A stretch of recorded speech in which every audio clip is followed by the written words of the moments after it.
así como el uso de la historia y la memoria como materia plástica. Sus medios predilectos son el videoensayo y la fotografía, y ha realizado algunas piezas como RGB del 2019, Máquina para hacer fantasmas del 2020 y El sonido de los grillos de 2022.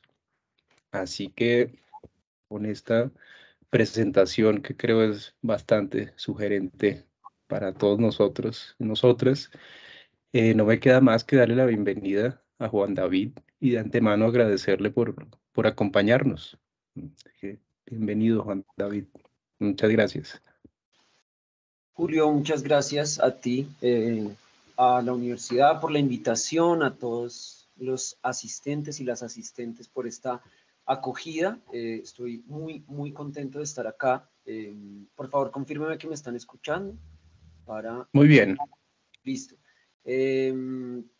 Bien, perfecto. Entonces, bueno, voy a pasar a compartir pantalla para que empecemos lo más rápido posible.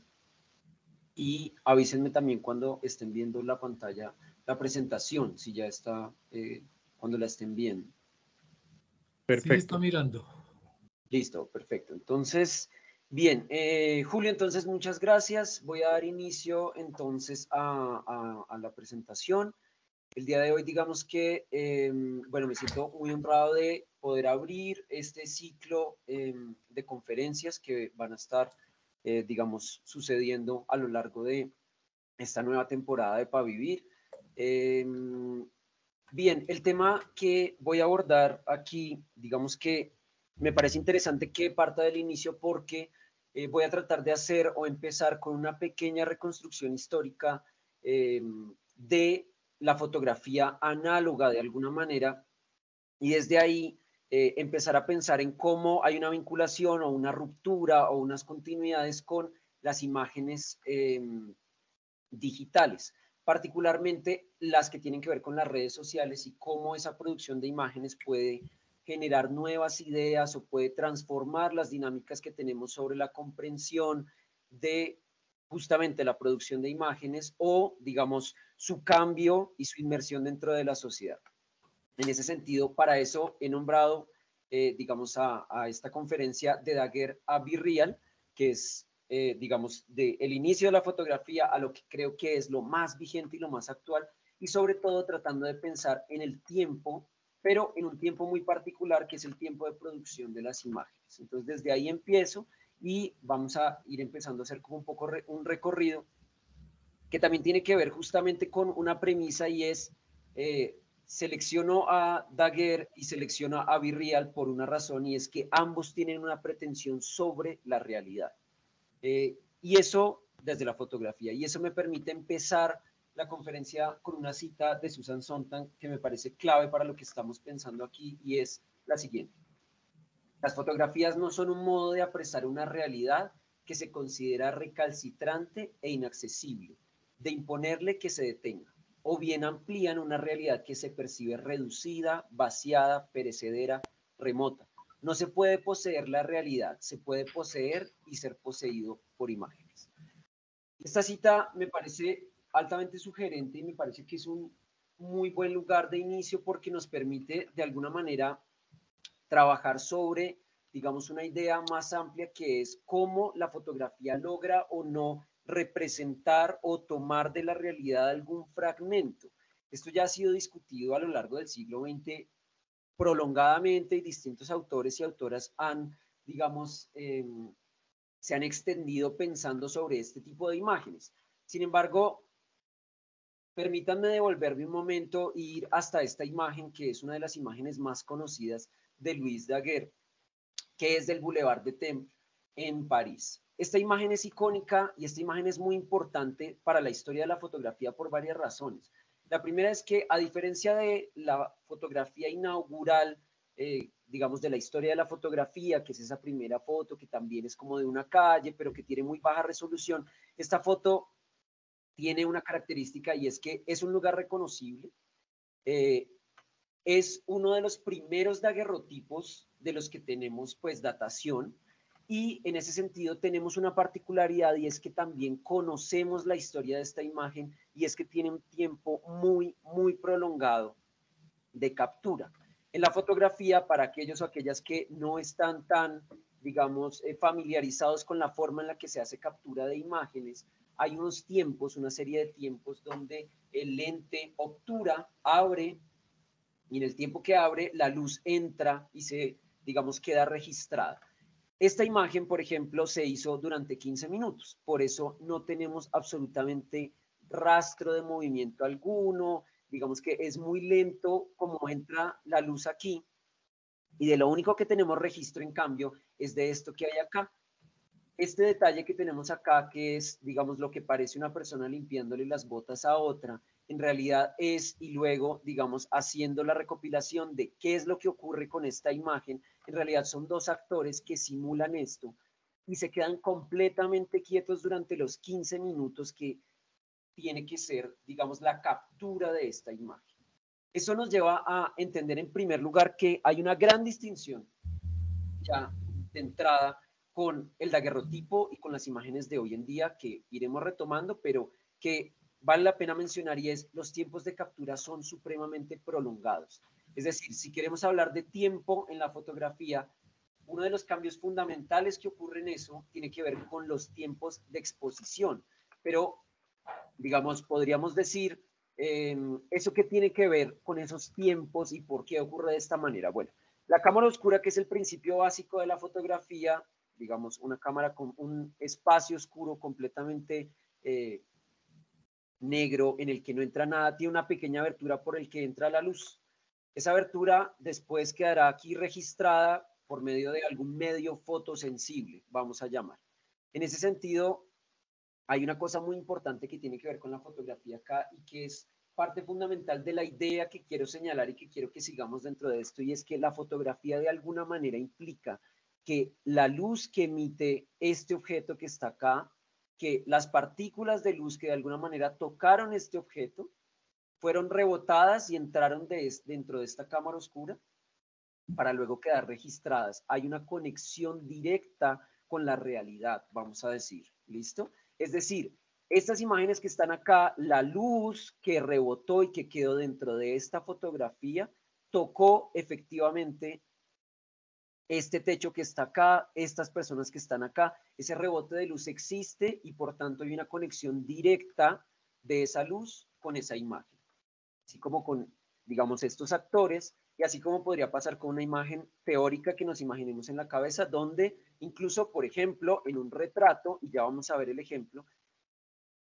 aquí está, en este ejemplo de Luis Daguerre, precisamente, este daguerrotipo que hay acá, la luz que tocó a este señor, tocó también ese daguerrotipo y quedó ahí registrado. Por eso hay un sentido, digamos, estético, poético, pero sobre todo una conexión con lo real, a como se estaba señalando hace un momento, nos hablaba Susan Sontag de ese, digamos, ese fragmento que le quitamos a la realidad, pero que sigue siendo simplemente un fragmento y no ya la realidad.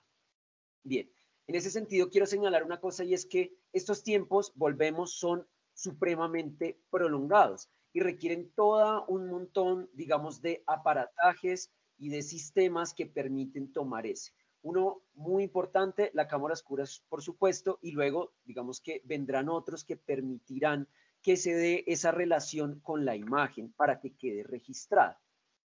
Yo quiero señalar una cosa acá, sobre todo porque lo que nos interesa aquí es el tiempo.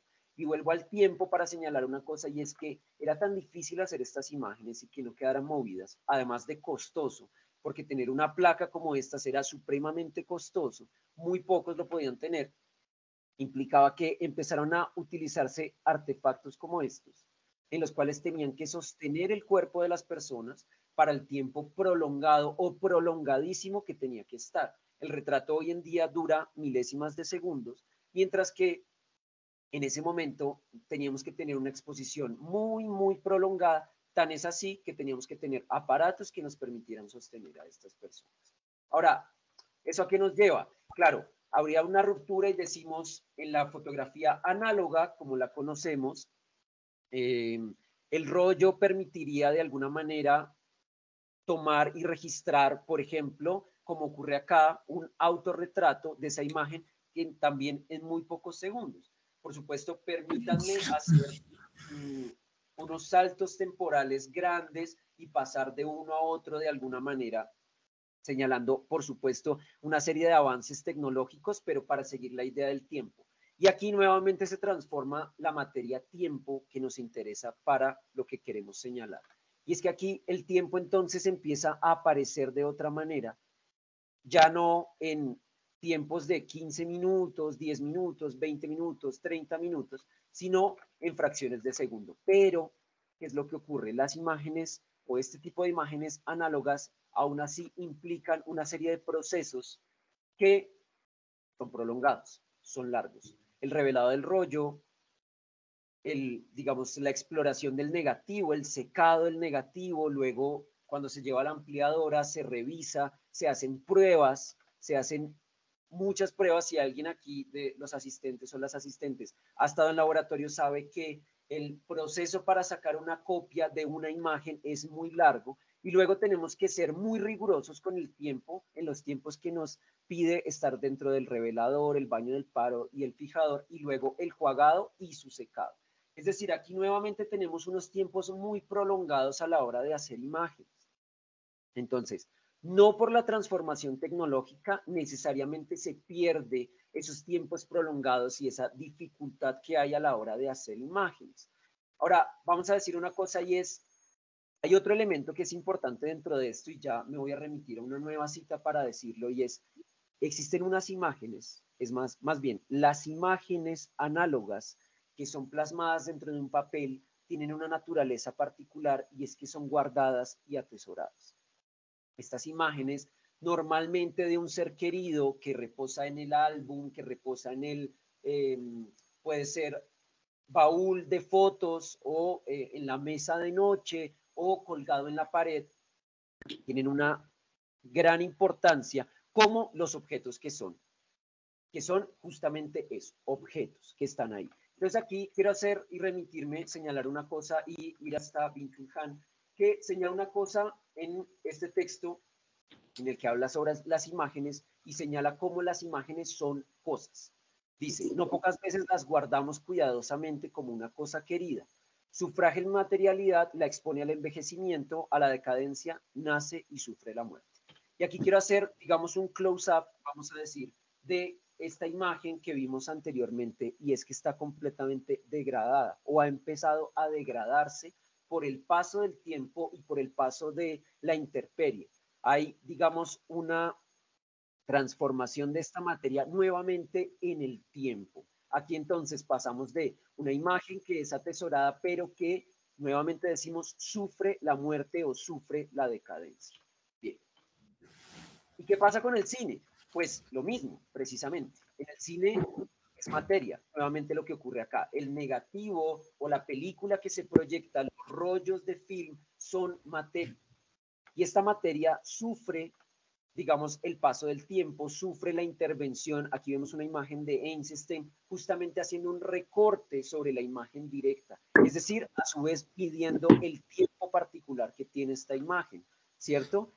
El proceso del film, de montar una película con este aparato que es una moviola, es el aparato que permite pegar una escena con otra, pegar una imagen con otra, requiere a su vez una serie de procesos extensos a la hora de su realización, pero sobre todo quiere decir son una cosa matérica, es decir, son unos objetos que tienen, digamos, una presencia material dentro del mundo, pero que además ocupan un tiempo determinado. Bien, y para esto entonces me quiero remitir a este pequeño video, voy a dejar apenas un minuto de este video, que es un video de un artista que se llama Naomi Uman. Naomi Uman es una artista que ha trabajado mucho el film, este es un film de 1999, en el cual ella a partir del found footage, perdón, en el que busca un material, encuentra este archivo, y les hago la contextualización, encuentra este archivo que es una película pornográfica de los años 80, grabada justamente en material fílmico. Ella coge este material y lo interviene para demostrar el sentido material que tiene esto. Entonces les propongo, sin sonido, veámoslo por un momento y fijémonos un poco en la imagen como está planteada aquí.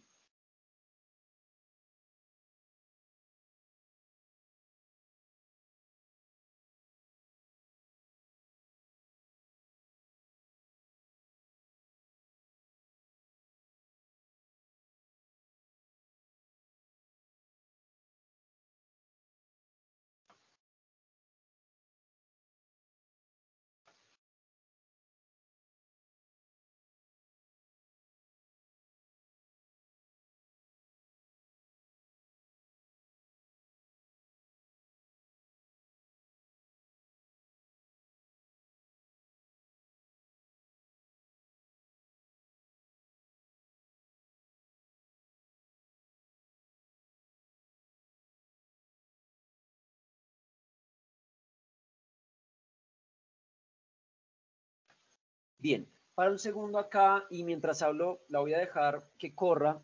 Y es que esta imagen es muy poderosa en muchos sentidos y digamos que abarca, por supuesto, un plano discursivo y un plano, digamos, que tiene que ver con el tipo de películas que hay acá, la posición ética y política de Naomi Oman, por supuesto, pero también nos habla de una materialidad, de un sentido matérico de el film que estamos viendo. ¿Cuál es el proceso que ella hace? Ella todo el cuerpo femenino que aparece dentro de estas imágenes lo elimina y permite que desaparezca, mientras que todo lo demás que está lo deja permanecer. Entonces, elimina por completo, digamos, esa condición matérica, le extrae la condición matérica, lumínica, vamos a decir, de ese film y lo deja completamente para cambiar el sentido de lo que quiere decir acá.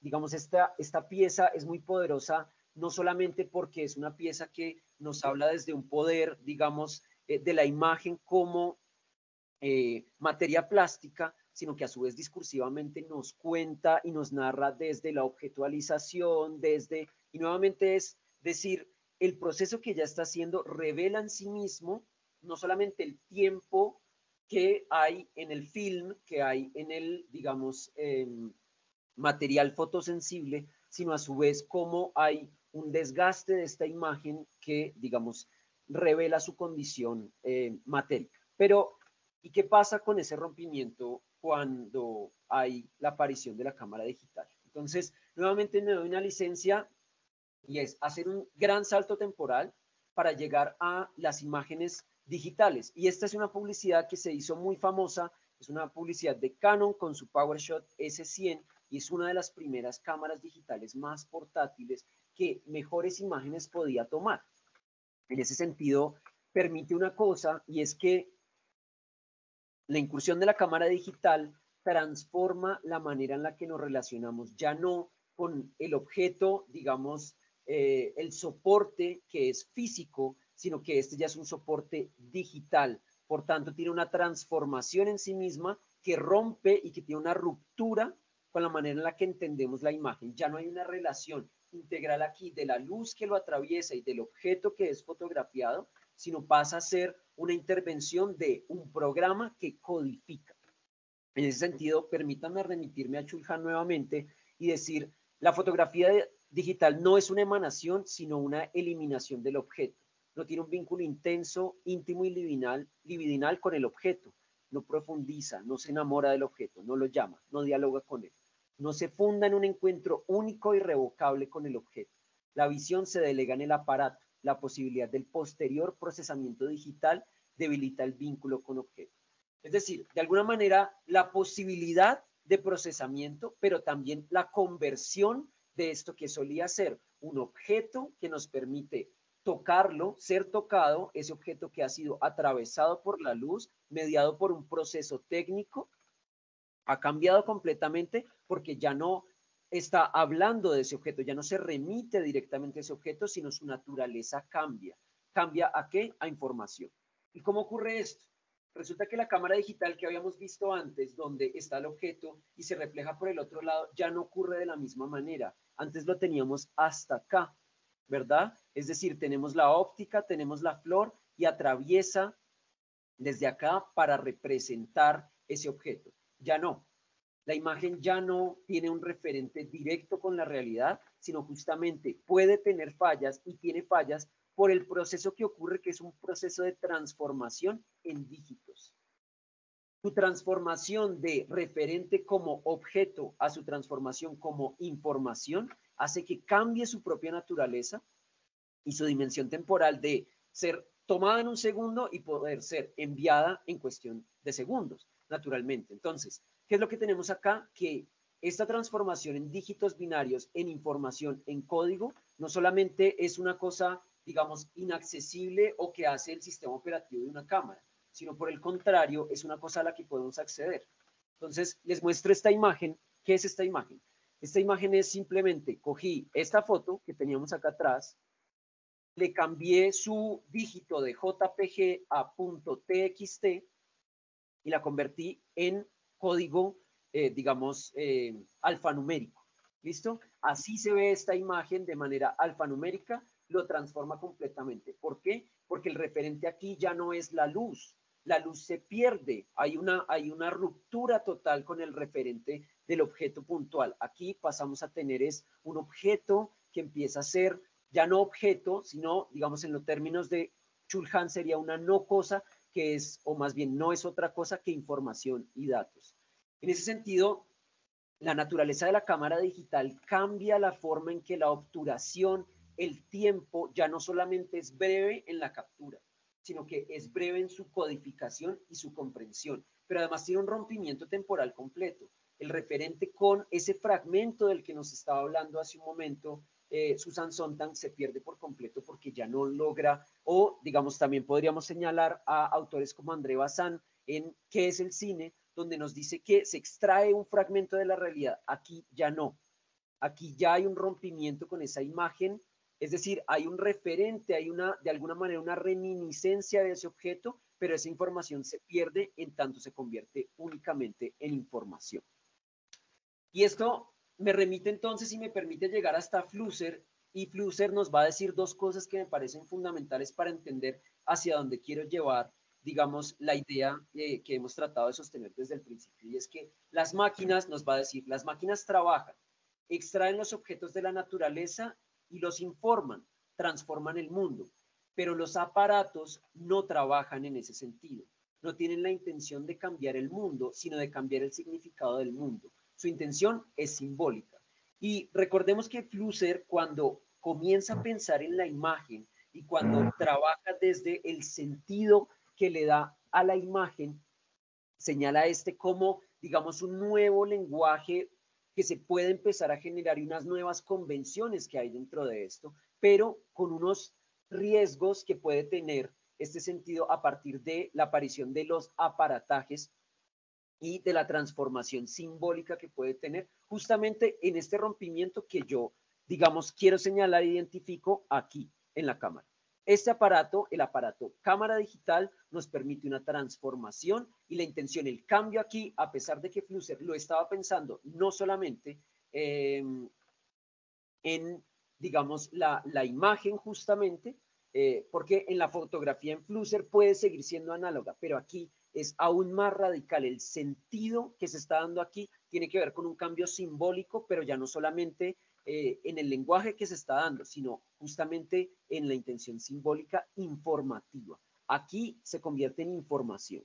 Y esto nos permite otra cosa, y Flusser termina siendo muy elocuente en este sentido para señalar algo de lo que quiero decir, y es, las categorías de los aparatos se imponen a las condiciones culturales, filtrándolas durante el proceso.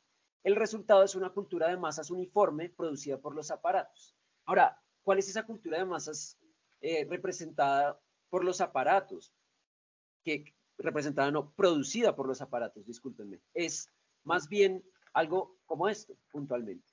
¿Listo? Es, durante el 2000, el auge de las cámaras digitales y el acceso a las cámaras digitales transformó la manera en la que nos aproximamos y tuvimos acceso a la fotografía.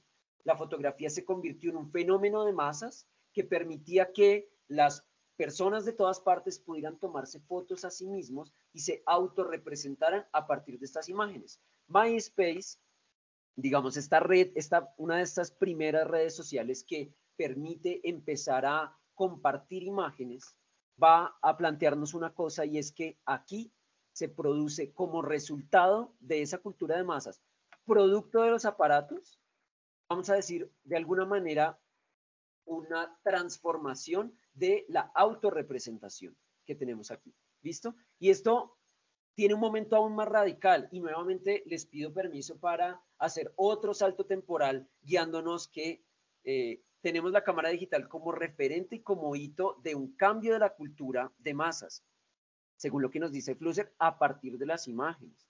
Pero luego tenemos un nuevo rompimiento, y es la cámara dentro de los celulares. Ya no un aparato que está única y exclusivamente diseñado con un software que transforma la luz en código, y ese código a su vez lo transforma en imágenes, sino que tenemos un dispositivo, un smartphone. La incursión del smartphone nos va a permitir tener una cámara en cualquier lugar y tenerla a la mano.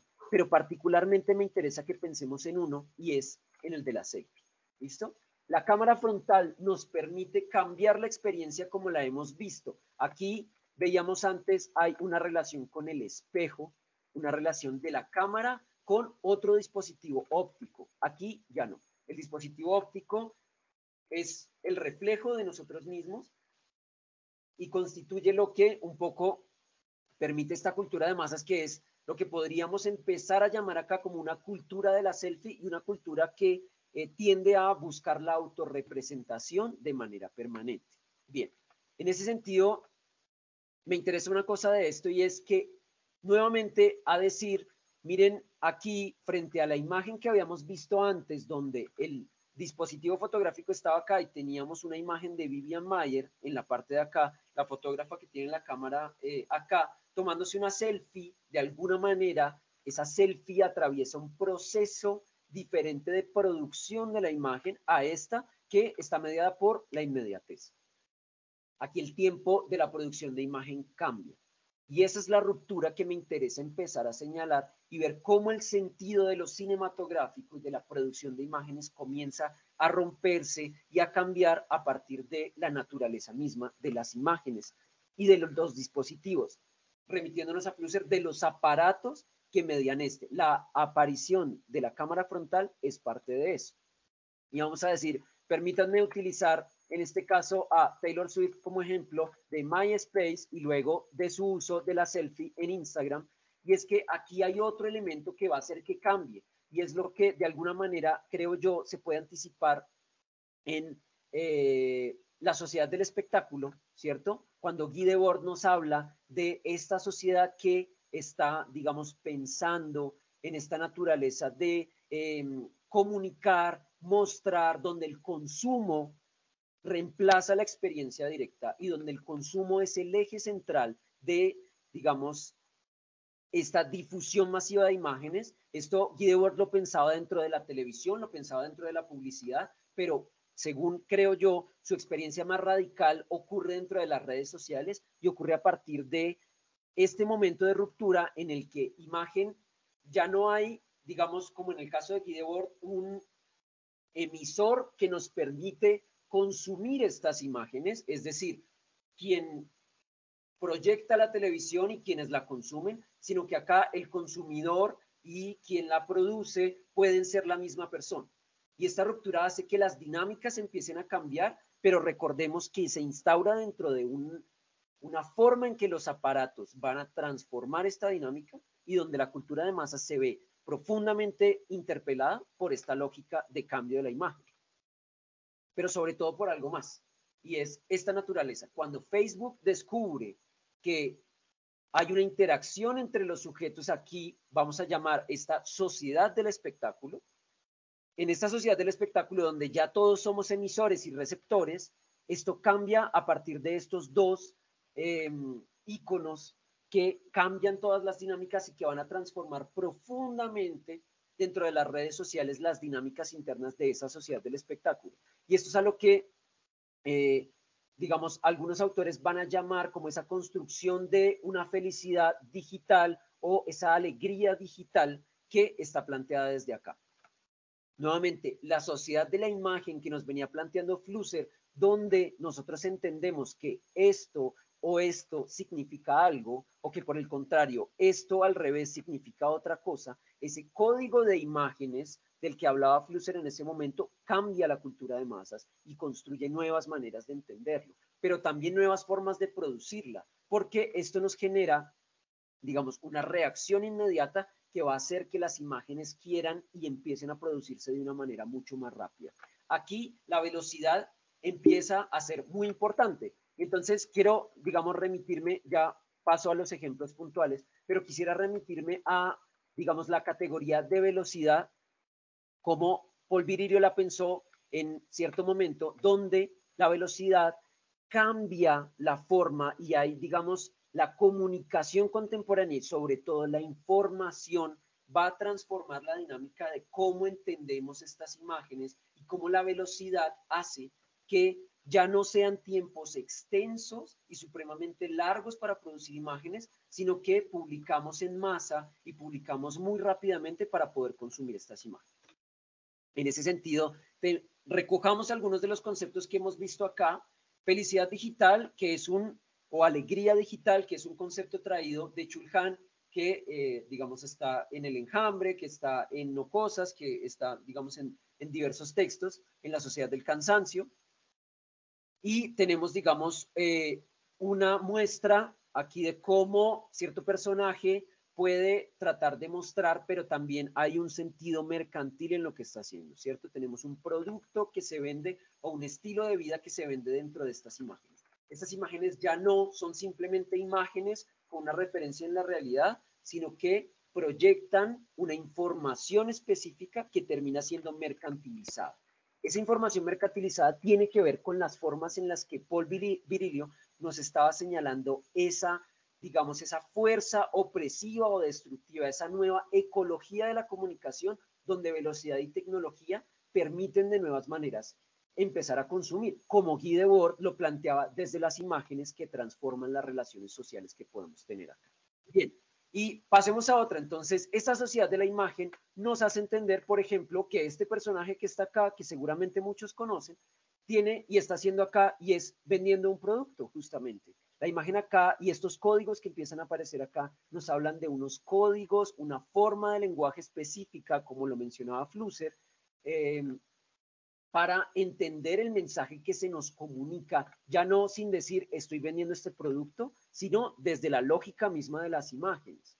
Y luego tenemos entonces, nuevamente me remito a Guy Debord para ir recogiendo a los autores que hemos señalado acá, cómo en esa sociedad del espectáculo esto puede cambiar las maneras de entender y de consumir. ¿Listo? Señalando que hay una manipulación del usuario bajo unos valores de una cultura dominante.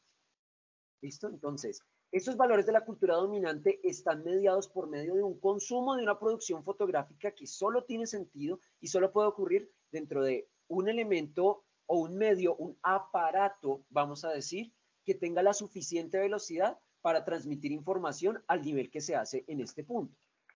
Y en ese sentido, vamos a llegar al último y es tal vez el concepto que más me interesa dentro de esto y es el de simulación. Baudrillard entonces nos va a decir que la simulación o el sentido de simulación de alguna manera transforma la realidad como la entendemos. Ya no es una representación, como estábamos viendo al principio, de la vela o del sujeto que está ahí, sino hay una simulación que ha tomado un camino completamente diferente al de la realidad. Y ese camino completamente de la realidad, utilizo este ejemplo que es una modelo digital que se llama Lil Miquela, hecha completamente con diseño 3D. Este personaje, Lil Miquela, hace y pauta.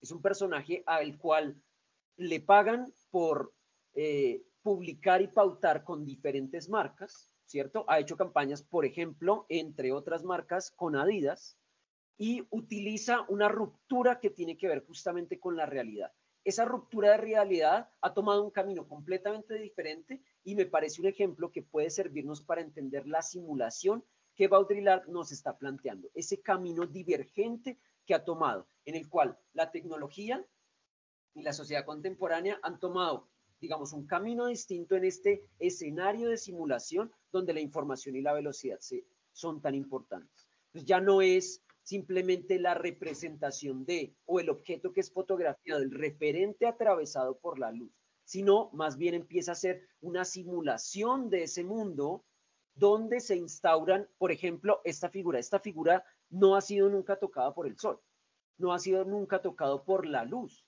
Y ese sentido matérico de la luz rompe esa dinámica y genera un espacio de simulación de esa otra realidad.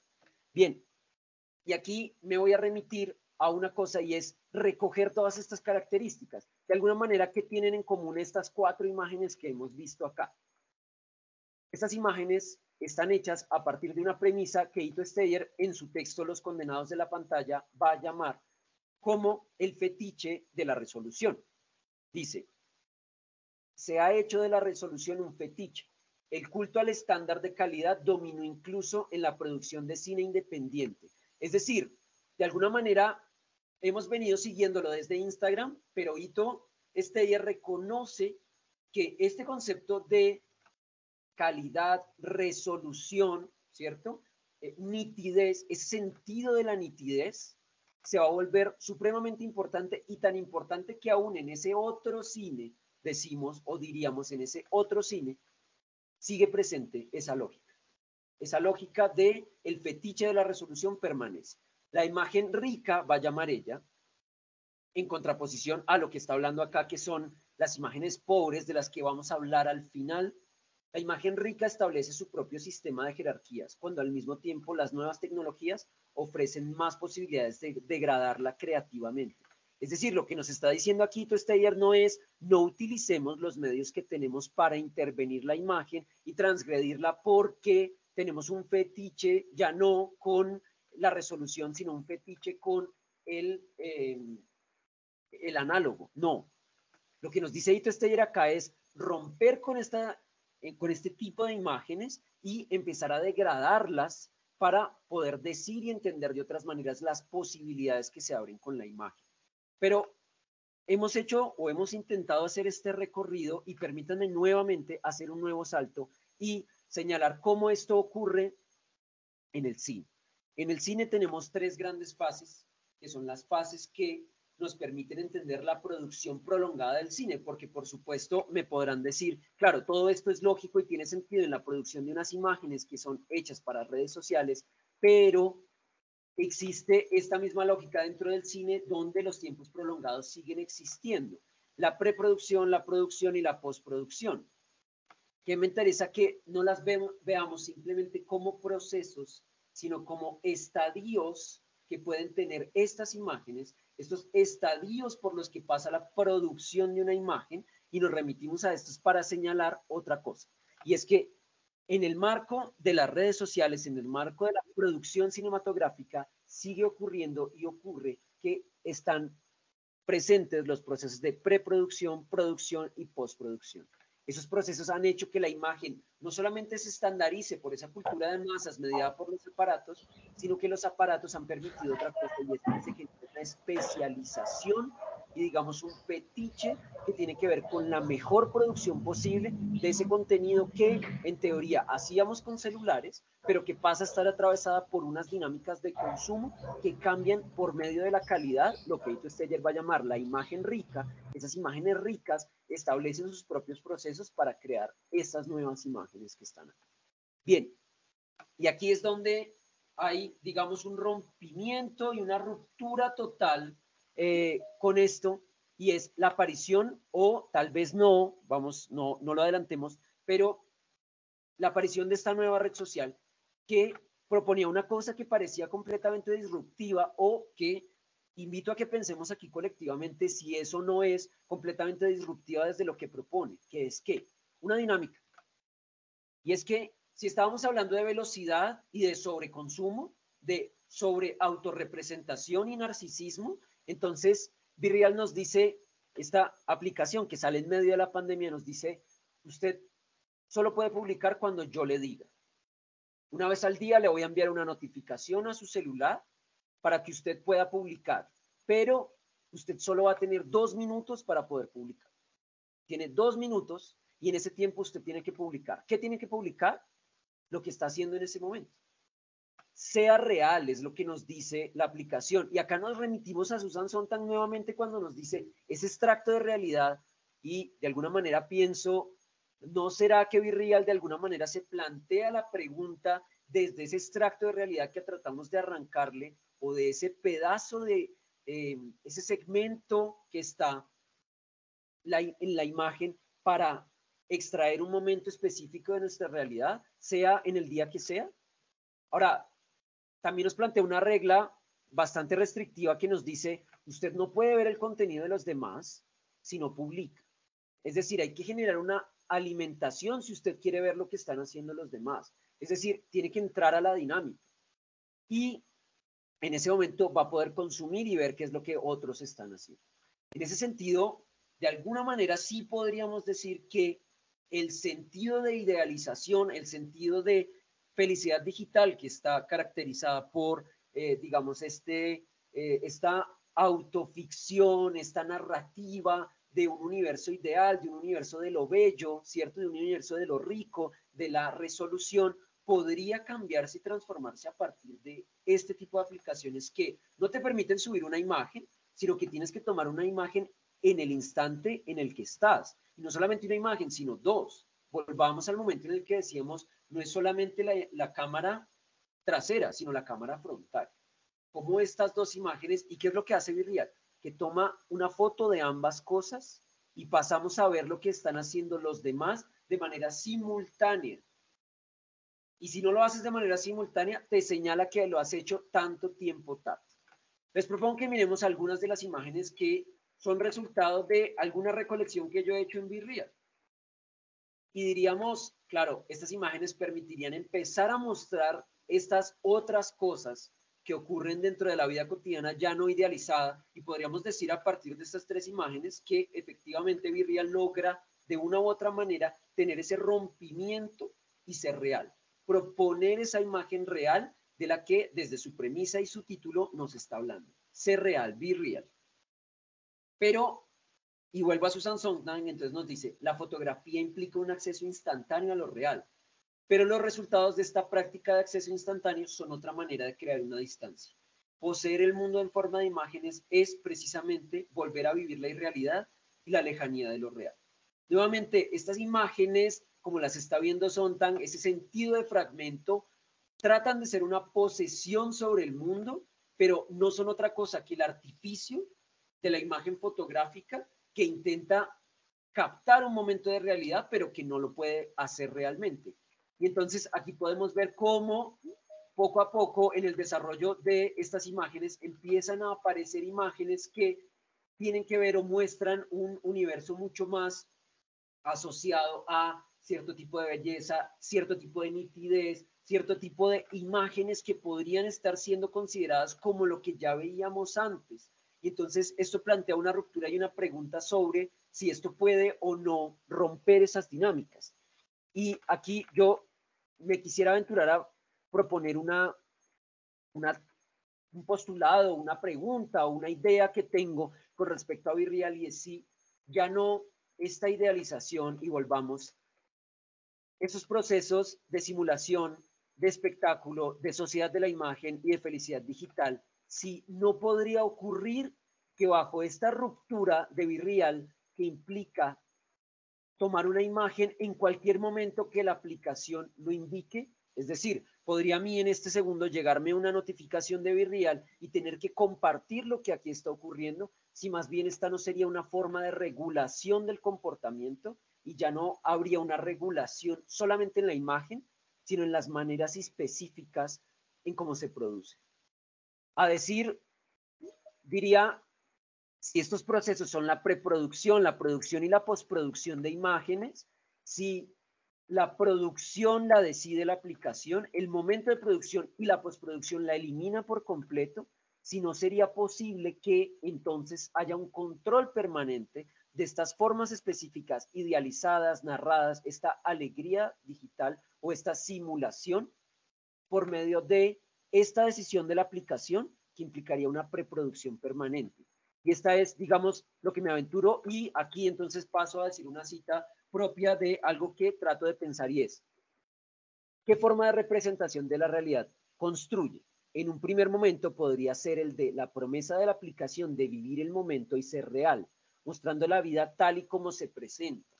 Sin embargo, esta podría ser una fachada de un modo de control de los sujetos que participan, construyendo una forma obligatoria de participación. Si quieres ver, toma la foto. Y aún más, una forma específica de ficción permanente, una idealización permanente de la vida propia, donde ante la duda de la recepción de la notificación ya no desaparece la idealización momentánea y la edición fotográfica, sino que comienza a alterar la misma realidad de la que se ocupa. Es decir, acá el rompimiento informático podría empezar a desaparecer y este tiempo implica que el tiempo de preproducción es un tiempo permanente. Solo se rompe en el momento en el que ya he hecho la imagen y puedo volver. Pero esta ruptura implicaría unos tiempos que cambiarían. Ese instante que trata de coger Virreal, ese momento podría estar premeditado y preproducido a tal punto que ficcionaría y idealizaría a partir de un sentido propio de simulación. Es decir, retomemos a Baudrillard en el momento en el que decimos ya no es un lugar divergente, sino más bien si una aplicación como esta permitiría que eso que pensábamos que era divergente, donde realidad y simulación cogían caminos distintos, si más bien la simulación terminaría siendo una forma de aconductar, dominar, o como la imagen, la sociedad del espectáculo, esa sociedad de la imagen de la que hablaba Flusser, empieza a generar unas premisas y unas pautas particulares de la autorrepresentación. Bien, entonces, ante esto aparece una respuesta, creo yo, que es muy lúcida, o digamos, no ante esto, sino lo que yo creo que podría ser una forma de entender esto, y es en el texto de Ito Steyer, en defensa de la imagen pobre, que está en el texto Los condenados de la pantalla. En este texto, Ito Steyer plantea una defensa de un tipo de imagen de baja resolución que pelea con la nitidez, que no está dominada o no circula en esos escenarios donde normalmente ha circulado la imagen o donde la publicamos, sino ya no esta, sino la imagen pirateada, la imagen de baja resolución, la imagen refotografiada, la imagen que es intervenida y circulada por otros medios. Que esta imagen no permitiría pensar de otras formas y hacer de otras formas. Y a pesar de que lo que hemos hecho acá es pensar sobre el tiempo, lo que me interesa señalar es o pensar en la posibilidad desde mi lugar como alguien que piensa, pero también que trata y busca de hacer imágenes, si existe una posibilidad de que estas imágenes no estén directamente influenciadas por una sociedad de la imagen, un sentido de la velocidad y la información, un sentido de la sociedad del espectáculo, sino por el contrario, crear unas imágenes que nos permitan pensar a esto, tal vez sí metiéndonos, inmiscuyéndonos dentro de los universos donde estas imágenes se mueven, pero de otras maneras. Y acá es donde Ito Steyer propone justamente desde sus propias obras y sus propios trabajos una imagen como esta, donde la nitidez, la resolución, no es el factor diferencial de la imagen, sino son otras cosas. Este sentido divergente de la imagen, o volvamos a Naomi Uman, que en su digitalización de esto podría empezar a perderse los lugares donde circulan estas imágenes, permitirían esa imagen pobre. Si ese cine independiente que Ito Steyer estaba criticando no podría volver a otras maneras de hacer el cine, y ella se remite a una cosa que es la imagen imperfecta. Y señala aquí, Julio García Espinosa, el escritor cubano, piensa en la producción, en la posibilidad de crear un cine imperfecto, un cine que permita ver de otra manera y plantear encuentros entre diferentes cosas. Yo lo que planteo aquí y lo que invito a pensar es si no más bien podríamos crear una producción lenta de imágenes, una producción imperfecta de imágenes que rompa desde la imperfección con estas imágenes que incluso creaban dispositivos para sostener el cuerpo, para que la imagen tuviera nitidez, y ya no tampoco imágenes que sean rápidas para un consumo que tiene que ver con una alegría digital y con una sociedad de consumo y con una velocidad de la información, sino que tal vez estos procesos de e imperfectos de las imágenes podría permitirnos ver de otra manera la producción audiovisual, y cómo esa producción audiovisual o de imágenes estáticas, fijas, sucias, que circulan en otros espacios, nos permitirían romper con esta hegemonía que poco a poco se va instaurando y que ya se señalaba, esta imagen rica empezaba a verse y establecerse como la primordial o la más importante o la imagen ideal a la cual llegar. Si más bien no podríamos proponer una imagen imperfecta, ya no desde la inmediatez, ni tampoco desde los procesos largos para la nitidez, sino un camino divergente que nos permita pensar la propia imagen desde otros lugares de producción justamente de las imágenes, con unos tiempos y unas maneras que sean diferentes. Entonces, con eso dejo abierta la pregunta, lo abro, me interesa que en cuanto a todo esto lo podamos pensar y podamos dialogar, digamos, más profundamente. Creo que hasta acá llega hasta este momento mi intervención.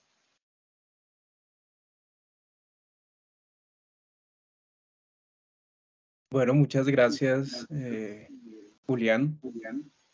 De nuevo, también para recordarles a quienes nos acompañan que pues el tiempo que nos resta es para que podamos justamente conversar sobre esto que Juan David se ha tomado el tiempo de preparar y presentarnos. Así que en cuanto sientan el impulso de querer preguntar o participar de alguna forma, simplemente nos lo hacen saber, no hay lío con eso.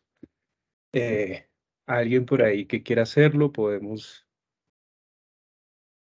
ir nosotros mismos lanzando preguntas o comentarios para que tal vez vamos cocinando nuestra pregunta antes de lanzarla. A mí, voy a empezar yo ahí diciendo algunas cosas para que vayamos conversando y se nos ocurran otras tantas. Hay un montón de cosas en las que pensé como en términos de metáfora. Creo que hay una metáfora enorme ahí que a mí me gustó mucho y que creo atravesó toda la presentación, y es la de la luz, como aquella que potencia la representación de la realidad. Por un lado está esa metáfora, estoy atando cosas pensando un poco en voz alta, pensando sobre todo en el momento en el que nos presenta la idea de simulación como una imagen que es representada, pero dicha imagen nunca fue tocada por la luz, como si de alguna manera el contacto con la luz deja de ser, o sea, la idea que me parece potente es que hay un instante en el que el contacto con la luz deja de ser necesario para hacer representación. Esa es una idea que me queda dando muchas vueltas en la cabeza. La otra idea, que en algún punto creo también tendrá que ver un poco con eso, tiene que ver con una diferencia que recordaba.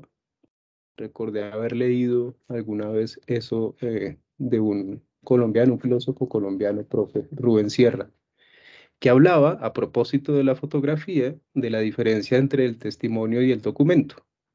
Y él decía, más o menos, que lo que tiene de propio el testimonio es que lo que representa es una toma de posición frente a lo representado. Y que en su lugar el documento lo único que hace es un registro de lo acontecido. Y jugando con esa diferencia, Rubén Sierra comienza a preguntarse, entonces, ¿cuándo las imágenes que se presentan ante nosotros son o un testimonio de la realidad o un documento? ¿Cuándo evidencian una toma de posición frente a aquello visto y cuándo son un simple registro de lo que está siendo observado? Y lo pensaba por una de las últimas cosas que nos compartía Juan David, que a mí también me llamó un montón la atención, y es la posibilidad o permitirnos pensar que estas aplicaciones como BeReal lo que hacen es una suerte de regulación del comportamiento, o de la imagen con comportamiento, o del comportamiento a través de la imagen. De repente, en esa regulación del comportamiento, lo que hay también, pensando en este señor Rubén Sierra, es una toma de posición. No simplemente es un registro de lo acontecido, como puede ser este Virreal de tiene 2 minutos para tomarse la foto de, sino que hay una toma de posición. Es decir, hay una intención, y eso lo comparto, es una inquietud que comparto con Julián, de regulación del comportamiento. Y si hay una intención de regulación del comportamiento detrás de la imagen capturada, pues entonces uno tendrá que preguntarse también por la representación a través de imágenes de situaciones concretas, como de la violencia, por ejemplo. Porque esa regulación de la realidad a través de la imagen que supone Virreal, pues algo que no permite hacer es eso. Es decir, algo que no permite es ese registro en términos del testimonio de una realidad que es esencialmente violenta para nosotros. No lo permite. Hay cierta superficialidad en el registro y hay otro montón de cosas que escapan y la cuestión es que tiene que ser así, ¿no? Eh, Superficialidad me refiero como a la cotidianidad de la forma más baladí posible, no es que sea algo malo. Mm, Y eso es algo que es en lo que yo estoy pensando o pensaba mientras escuchaba a Juan David, uno como en esa diferencia posible entre un testimonio, entre una toma de posición sobre aquello que estoy viendo, asumo una posición sobre lo visto y eso es lo que reproduzco de alguna forma, frente a la idea de documento como un simple registro de lo acontecido. No hay una toma de posición ahí, de repente no hay una intención, pues. Y por otro lado, esa idea que aparece con Virreal de la regulación del comportamiento a través de la imagen. Mm, Porque creo que hay algo ahí entre ambas cosas que están conectando. Uno podría pensar que esa regulación del comportamiento a través de la imagen solo es un documento, es decir, solo es un registro de lo acontecido. Entonces tomo la foto mientras estoy en el baño y se ve el rollo de papel. Pero de repente no, de repente es mucho más que un registro de lo acontecido. De repente se está convirtiendo esta figura de Virreal en una toma de posición. Es decir, en una decisión que construye una realidad entera. Y la construye porque omite cosas. Eso es otra cosa que a mí me queda sonando. Algo que me interesa de Virreal no es lo que la imagen registra, sino lo que se decide no registrar, todo lo que no aparece.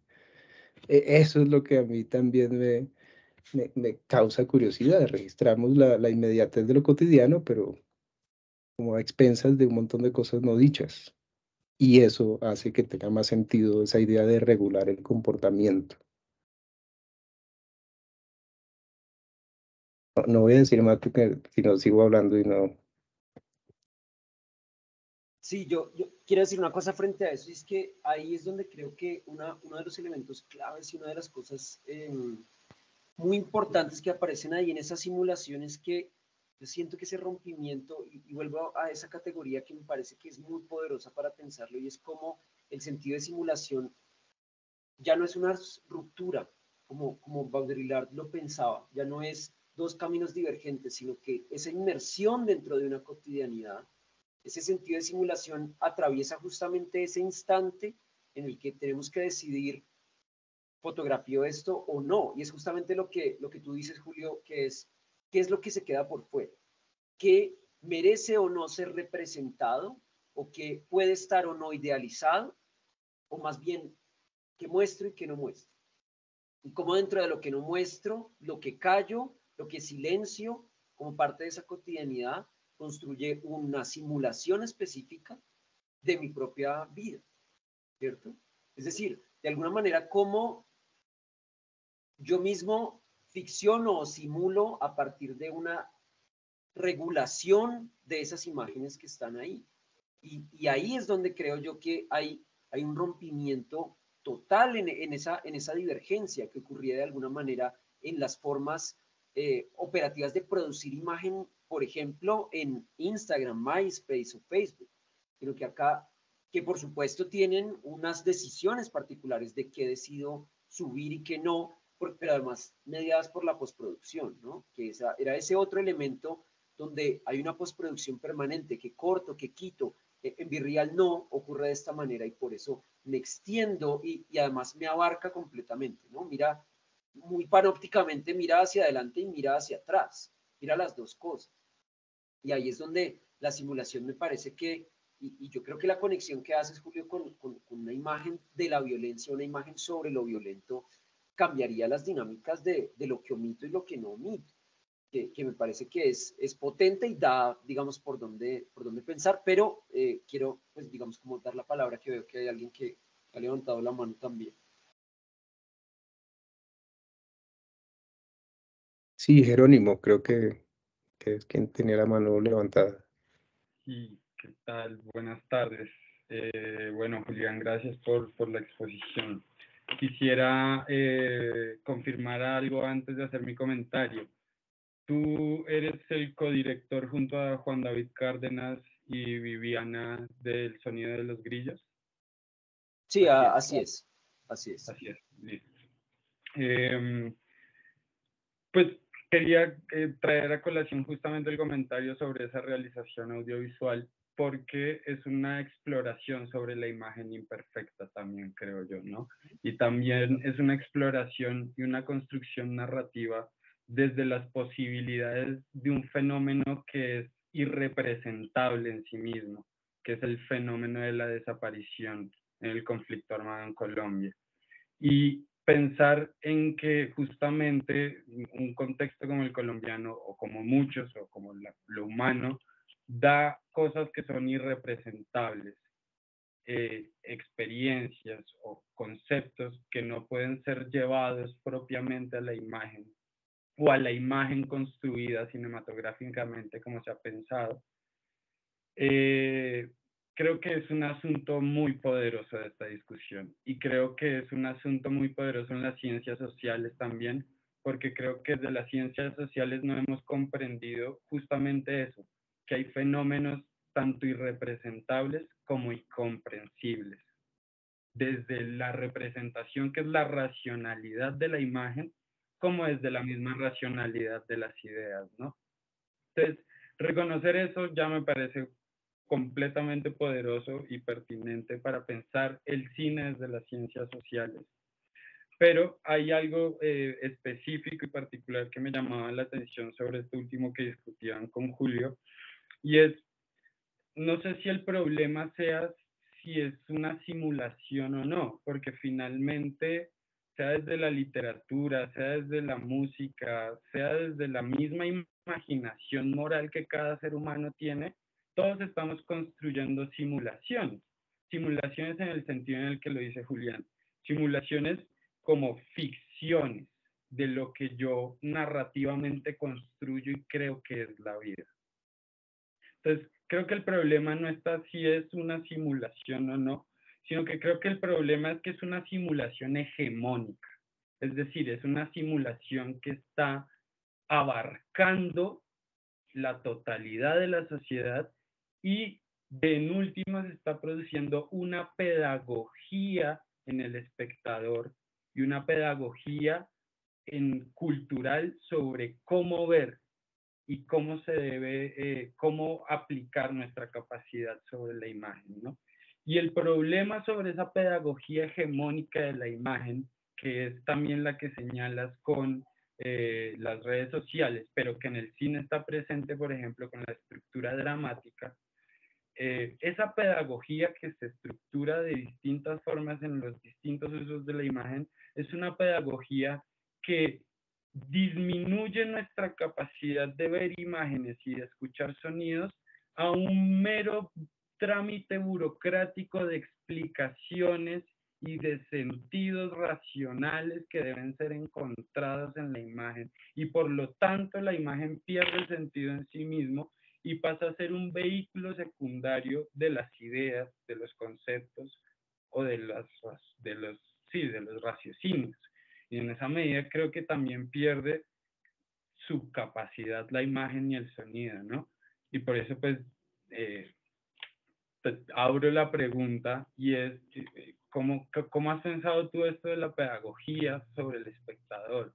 ¿Cómo pensar que el problema no es solo que cómo se construye la imagen, sino que además la imagen no entra a ciertas estructuras que se han construido culturalmente en los sentidos, en la imagen y en el sonido, ¿no? Jerónimo, muchas gracias por tu intervención. Me parece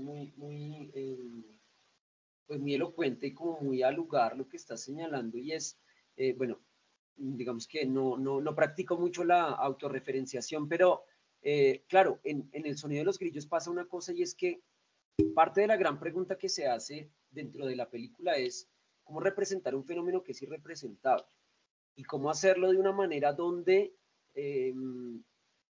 se plantee de otras formas y entendamos aún así el fenómeno del que estamos hablando. A decir, ¿cómo decir desaparición sin decirlo en la manera más literal y más pueril, de alguna manera, que justamente como tú señalas, Jerónimo, por ejemplo, la narrativa o las formas específicas en las que la narrativa ha construido esas imágenes, hacen que de alguna manera normalicemos y entendamos cómo verlas, ¿cierto? Esas imágenes que de alguna manera se han llamado como imágenes abyectas o imágenes que son imposibles de ver por su propia lógica de sobreexposición. Es decir, es una imagen tan lumínica, tan fuerte que es imposible verla. ¿Sí? El sentido o de subexposición, que está tan oculta en sí misma que no permite ser vista. Y esto es lo que pasa con la imagen de la violencia, ¿cierto? Es decir, ¿por qué crear imágenes lentas o por qué crear imágenes pobres, imágenes divergentes ante esa hegemonía permitiría hablar de otros fenómenos y representar otros fenómenos como el de la desaparición, como el pixel, por ejemplo, que es como aparece en el sonido de los grillos, permite decir de una manera completamente diferente desaparición a como sería que le ponen una bolsa en la cabeza y lo hacen caminar, ¿sí? Que es una imagen que además normaliza, es decir, el audiovisual tiene una capacidad normalizadora, que es justamente lo que decía Julio hace un segundo, cómo acostumbramos la mirada sobre unas maneras y retomo de alguna manera lo que decía Flusser, y es como esos aparatos, sean aparato cámara digital, sea aparato cinematógrafo o sea aparato narrativo, normaliza unas formas específicas de entender ciertas imágenes. ¿Por qué poner Remover de Naomi Human dentro de esto? Es decir, cómo abordar la imagen pornográfica y hablar sobre la objetualización pornográfica sin mostrar al sujeto que está siendo atravesado por esa observación. Naomi Human utiliza la imagen pobre y le interviene directamente. Atraviesa el material, entendiendo el material, pero también entendiendo el concepto. Y eso es lo que es muy poderoso de lo que ella hace. Es decir, la naturaleza de la imagen pobre, o la naturaleza de esa imagen no hegemónica, esa imagen no reina, es que lo que ocurre con esa imagen no es solo que normaliza las prácticas del ver y lo que tú muy elocuentemente, Jerónimo, llamas esas pedagogías del ver, porque es que el cine también normaliza y construye una pedagogía del ver. Nos acostumbramos a ver unas imágenes o una forma en la que aparecen esas imágenes de manera permanente.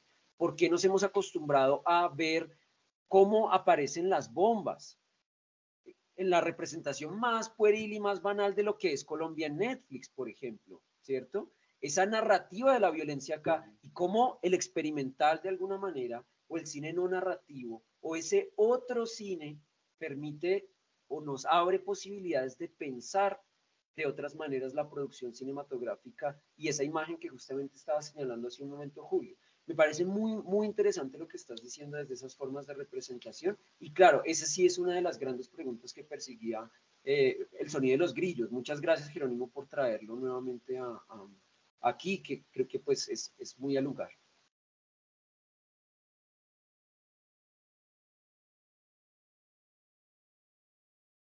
Sí, no, perdón. Adelante, Sofía. Bueno, buenas tardes. Yo quería opinar algo acerca de lo anteriormente dicho, y es cómo hacen pues para representar algo a través como de la capacidad de sorpresa que puede surgir y cómo no vamos desarrollando esta capacidad de sorpresa al ver unas imágenes que ya están tan relacionadas en nuestro entorno como es la violencia, que no sé, una imagen que realmente represente una masacre o algo así nos parece muy normal, porque perdemos como esta capacidad de sorprendernos, por decirlo así.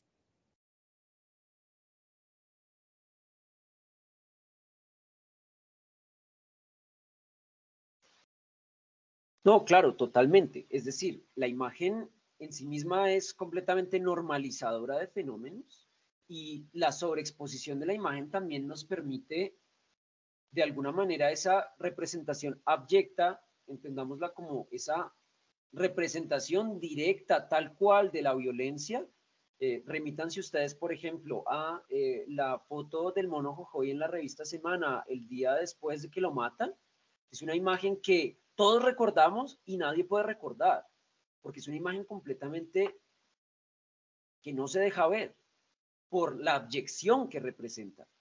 Es decir, está tan sobreexpuesta la información que implica que termina siendo lo que justamente acabas de decir, normalizadora de la imagen. Es decir, nos acostumbramos a que eso podría ser y que es normal ver imágenes como esas, con fenómenos que realmente son irrepresentables. Es decir, realmente la muerte, la masacre, la tortura, el dolor, se representa de esta manera o puede ser representado así, o más bien tenemos que buscar unas formas narrativas, artísticas, fotográficas, cinematográficas que nos permitan narrar desde otros lugares y desde otras maneras estas imágenes. Yo creo que es una manera completamente divergente de entender este fenómeno y de decir un poco también lo que decía ahorita Jerónimo y era desde el sonido, ¿no?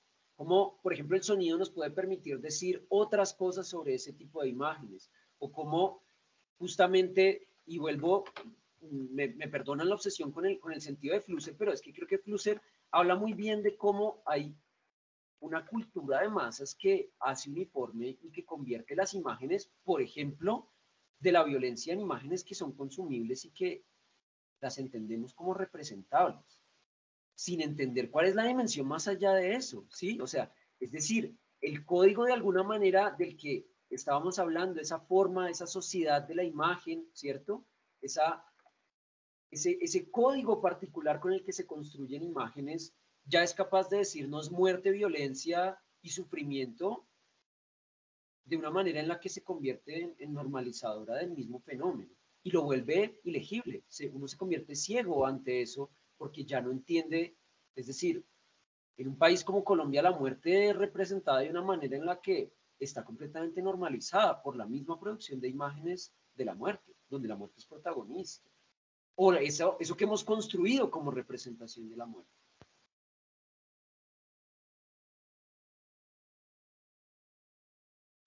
Yo, qué pena, vuelvo a meter la cucharada. Em, Porque es que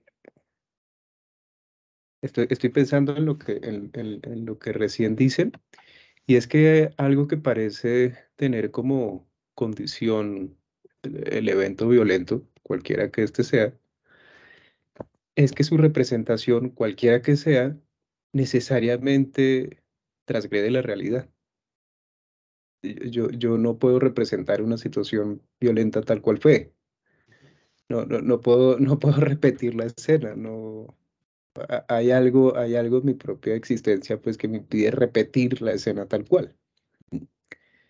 Por eso hay como por eso pienso en la potencia que tiene la imagen, este tipo de imagen, la cinematográfica, por ejemplo, porque creo que lo que puede hacer o lo que puede conseguir la imagen fotográfica es, no sé si sea la palabra, como un poco como ponerse del lado de esa otra forma de representar lo irrepresentable a través de sonidos, a través de gestos, a través de un poco pensando en el hecho de que la característica misma de la experiencia violenta es que no solo que no se puede representar, sino que el intento mismo de hacerlo es un intento consciente, incluso de transgresión de la realidad. Yo necesito transgredir la realidad para poder contarla, cuando esa realidad es violenta. De otra forma no puedo hacerlo. Sobre todo cuando soy yo el que sufrió ese momento. Y la imagen cinematográfica creo consigue hacer eso. Consigue hacer público un gesto que es íntimo, que es el de transgredir la realidad para poder enunciarla. Y por eso podrá uno eventualmente sentir que conecta con esa imagen, que en este caso es cinematográfica, porque de alguna manera comparte conmigo un gesto, que es el gesto de la transgresión de la realidad misma, o no de la realidad, sino de su puesta en voz alta. Pues no es la experiencia en sí misma, sino su representación la que es transgredida cuando la pongo en voz alta. Y eso me gusta, me gusta que eso ocurra, porque otros medios probablemente no lo consiguen con esa contundencia. El texto no se deja agarrar de esa manera, por ejemplo. La imagen, siento sí, lo permite. Permite crear un lazo con aquel que está eh, viendo y que de repente tuvo también esa sensación de lo irrepresentable y lo transgresor frente a la violencia. Pero bueno, creo que Juan Esteban está levantando la mano. Sí, buenas. ¿Se me oye? Ah, Sí. eh, eh, buenas tardes, pues yo quería también compartir un poco eso sobre lo que ustedes decían de lo que no se puede representar, de aquello irrepresentable. A mí creo que con lo que la presentación original creo que también se podría responder a eso y yo creo que en cierta medida sí se puede representar eso irrepresentable porque eso irrepresentable, entiendo yo, hace parte de la habitabilidad de una persona. Yo en esta posición existo y tengo una concepción, un razonamiento que no se puede transmitir uno a uno en yo qué sé, en la lectura, por ejemplo, o en la narración hablada. O sea, hay un cierto sentido, en la imagen se puede posicionar un poco más ese pensamiento, puedo trasladarme en la posición de otro cuerpo que no es el mío propio y puedo pensar en esa otra manera.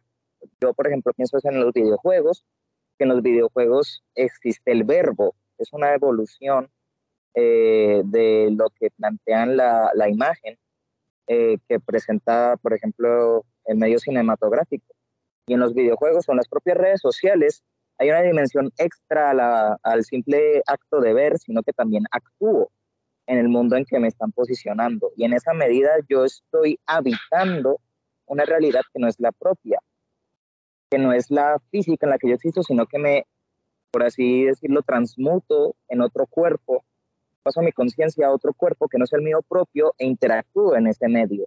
Entonces en las redes sociales yo interactúo dando likes, dando, eh, eh, retuitando, por ejemplo, en Twitter. O sea, hay una interacción y eso es lo que por sí mismo la imagen no puede mostrar. Eso yo creo que es lo irrepresentable y creo que en los medios como los videojuegos eh, o en las redes sociales sí se logra hacer porque, como bien decía en la presentación, es una simulación. Es un medio digital que no es el medio sensible, pero yo interactúo con ese medio sensible. En el cine y en la literatura hay como una cierta división. Hay un abismo entre espectador y creación y obra. Yo estoy presenciando algo de lo que no soy partícipe propiamente, pero que me puedo identificar con eso. Pero en el videojuego yo o en las redes sociales yo soy activo, yo influyo en ese medio y afecto su forma de proceder. Entonces, en ese sentido, yo sí comparto lo que decían en la en la presentación, de que, pues, lo que exponían de las simulaciones, porque sí, Jerónimo creo que fue el que lo dijo, sí dijo que efectivamente todos simulamos en cierta medida la realidad, no se experimenta, no se razona uno a uno lo real y lo razonado, pero la dimensión de la interacción en los medios como el videojuego o las redes sociales es un tipo de simulación diferente a la que puede ser una simulación por medio o una modelación por medio de las imágenes en una película. O sea, en ese mismo sentido en que yo interactúo, yo estoy existiendo, yo estoy habitando en otros cuerpos, estoy siendo de otras formas que no son propiamente la mía. Entonces, ahí es donde yo creo que puede también haber otra línea por la cual seguir y es que en los nuevos medios sociales, imagen se vuelve un medio en donde existo, no simplemente un fenómeno que yo expecto, que yo actúo como espectador, sino que soy parte de esa simulación.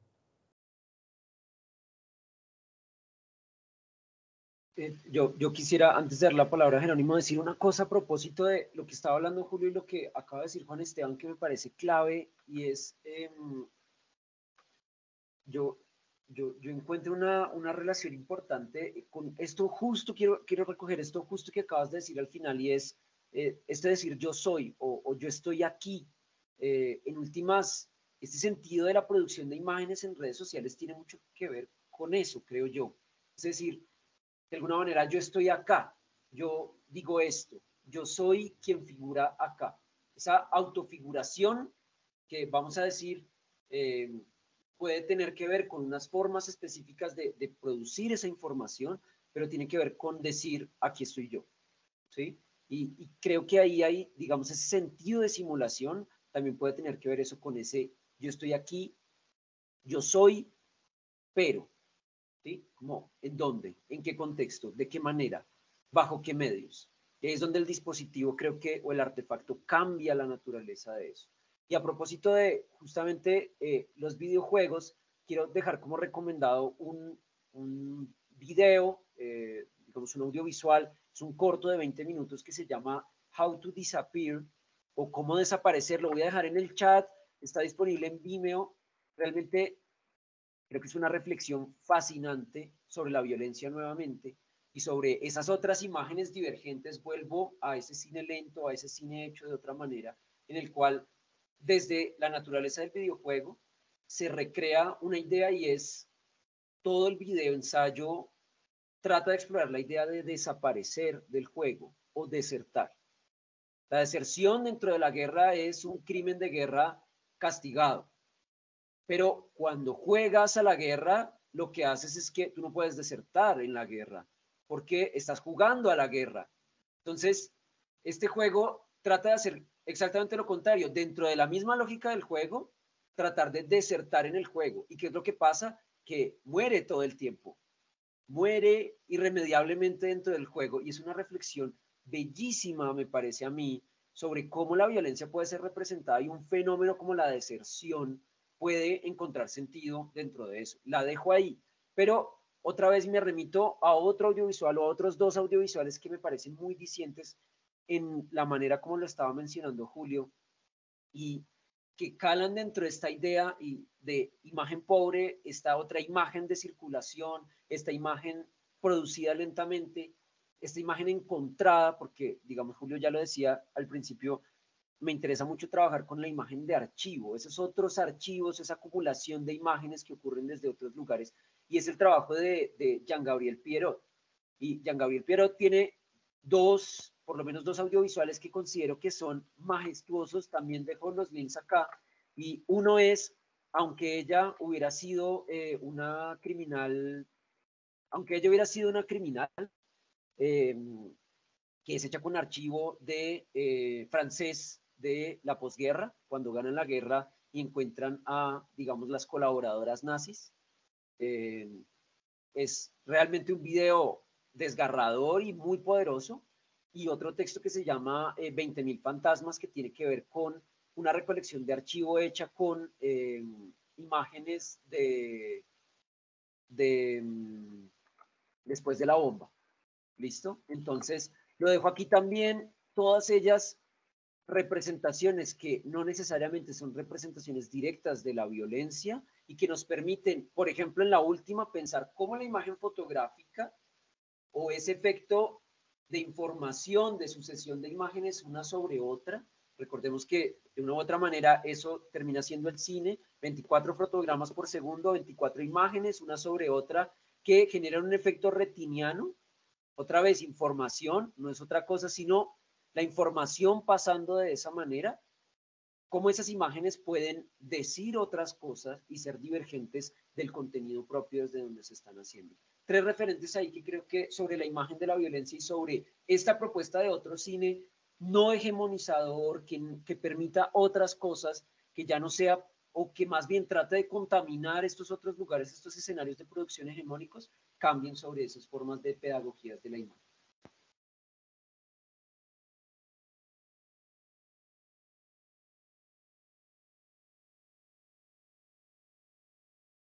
Vale, creo que voy a tomar la palabra. Y vale, pues gracias, Julián. Muy sugerente y muy sugestiva su presentación. Me gustan mucho, muchas ideas que expone. Digamos, lo que yo saco como filosóficamente muy rico para mí digamos, que se asume que la representación, no sé, sí, la idea misma filosófica de representación supone una dirección de ajuste en el que la realidad es la norma de la representación. Eh, y creo que el punto poderoso que aprendí hoy es que pasa una inversión. Y es que ahora la imagen normaliza o se convierte en la norma de la realidad. Y eso es pues una idea que me parece potentísima como en términos de epistemología, de como, sí, una forma nueva de incluso de pensar nuevas formas de ontología y eso. Y quisiera como también poner algunos ejemplos en esa línea porque estoy de acuerdo con su idea. Me parece que describe muy bien muchos fenómenos que ahora se vuelven más usuales. Por ejemplo, el uso de palabras propias de la imagen para describir fenómenos reales. No sé, como pixelar, dicen me pixeló esta persona. O la gente que empieza a usar gestos como memes. O sea, tratar de imitar el meme, eso es muy extraño. O bueno, está pasando. Eh, o la estética sexual que imponen aplicaciones como Tinder, por ejemplo, lo que es o no atractivo, lo que resulta o no atractivo, o en Facebook sucede igual. Entonces es muy interesante porque en efecto eso que usted dice, pues creo que refuerza la idea de que en efecto la imagen, ya sea fotográfica o en cine, está imponiendo o convirtiéndose en la normatividad de la realidad. Cuando parece que, o la intuición nos dice que tendría que ser al revés, pues no es el caso.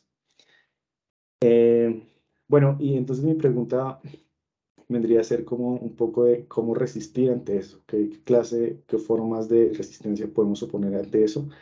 Y leo su idea de este cine no hegemónico.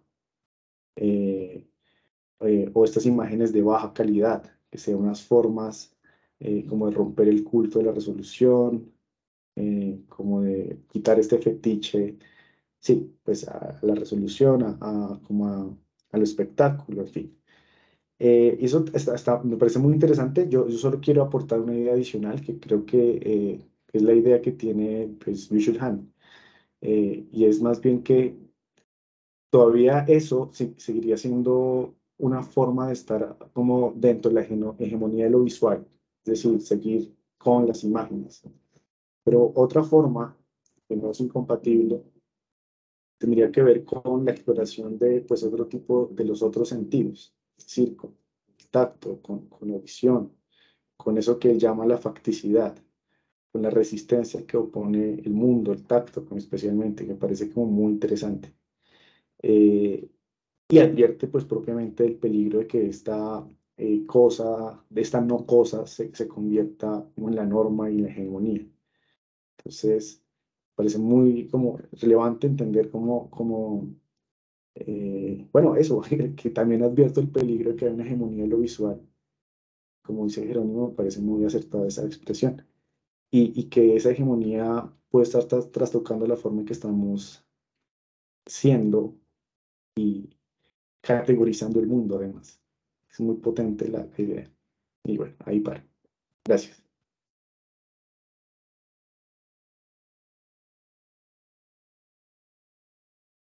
No, José, José Leonardo, muy interesante, digamos, claro, esta idea de estas otras formas de resistencia. Yo creo que una de las cosas que, que parte de este otro audiovisual divergente y que permita otras formas de hacer cine, otras formas de producir imágenes, y tal vez me lo pienso desde ahí porque de una u otra manera mi labor también está mediada, o el mundo que conozco lo conozco por medio de la producción de imágenes, pero por supuesto atravesados por, no es simplemente imagen, sino también es sonido. ¿Y qué pasa cuando esas imágenes habitan de otras maneras? Por mencionar ejemplos, el trabajo de Ito Steyer sería uno, pero el de Farocki también, ¿sí? Las instalaciones que hace Farocki, o de alguna manera, como estas otras formas de hacer cine, que en últimas no son algo nuevo, sino que desde, digamos, el boom de todo esto, podríamos decir, una vez inventado el cine, inventado las formas no hegemónicas, ¿sí? Disiga Bertop hablaba de esto, y luego entonces en el 68 viene Godard y crea el grupo que lleva el nombre de ese mismo, que es el grupo Disiga Bertop, tratando de hacer un cine distinto también, y luego el auge del experimental que permite narrar de una forma distinta, pero yo, por supuesto, reconozco la posibilidad y la divergencia que implica, eh, digamos, esa hegemonía de la imagen y cómo opaca la imagen, opaca otros sentidos. Justamente porque nos hemos acostumbrado a que, también citando a Chulhan, lo táctil, por ejemplo, deja de existir en el momento en el que lo que vemos es información que circula. Y valdría la pena mencionar otra cosa de Ito Steyer en este mismo texto que, pues, para quien no lo conozca, yo lo recomiendo muchísimo, Los condenados de la pantalla, y es que en cierto momento ella habla sobre una cosa que es la caída libre, y la caída libre es esa sensación, la pérdida de esa sensación táctil en el dispositivo que ocurre cuando hacemos esto. Esa es la caída libre. El piso desaparece por completo en el momento en el que se hace scroll. Y el scrolling es una manera de desaparecer el sentido táctil y genera una predominancia otra vez de la imagen retiniana, ¿sí? Es la hegemonía retiniana. Pero creo yo, y desde donde yo lo veo también, de alguna manera, el dispositivo y el aparato transforma esa dinámica en la medida en la que soy yo quien decide lo que estoy viendo y ya no me instauro en una sala de cine para consumir imágenes durante 2 horas, o pongo Netflix porque no puedo evitar a los 20, 30 minutos detenerlo y consumir miles de otras imágenes, o hacerlo en simultáneo. Estoy viendo, por decir cualquier cosa, The Last of Us aquí, y al mismo tiempo estoy, consumiendo imágenes vía Tinder, por ejemplo.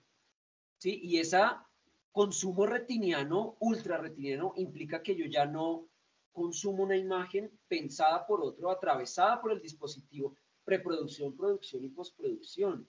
O sea, hay también una pérdida de ese cine contemplativo, ese cine lento, ese cine que toma unas decisiones de lo que veo acá, sino que por el contrario, las secuencias hoy en día están pensadas para que no duren más de cierta cantidad de tiempo, porque el ser humano va hacia otros lugares y necesita unas formas de consumo. Por eso a la hora de ver historias las pasamos tan rápido, o rápidamente queremos cambiar. Y entonces ese scrolling que está ahí, que trata de imitar de alguna manera al pasar la página, por eso ya la permanencia sobre un libro ya no es larga, sino es inmediata y corta. ¿sí? Ese sentido se empieza a perder ahí, y por eso diría, ese cine no hegemónico podría ser un cine que hace que uno tenga que ver durante cierto tiempo, obliga al espectador a ver de ciertas maneras, interpretar de otras maneras. Y lo digo también, obviamente desde mi posición, y abro con lo que cierro con lo que abrí, y es mi posición como productor de imágenes de alguna manera, o con la intención de pensar y hacer imágenes, implica también eso. Es decir, buscar esas otras formas divergentes, pero pensar cómo generar rupturas propias dentro de la producción de imágenes que sean o no sean retinianas.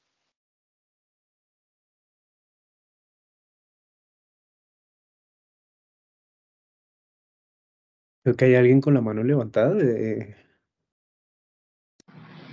Sí, buenas tardes.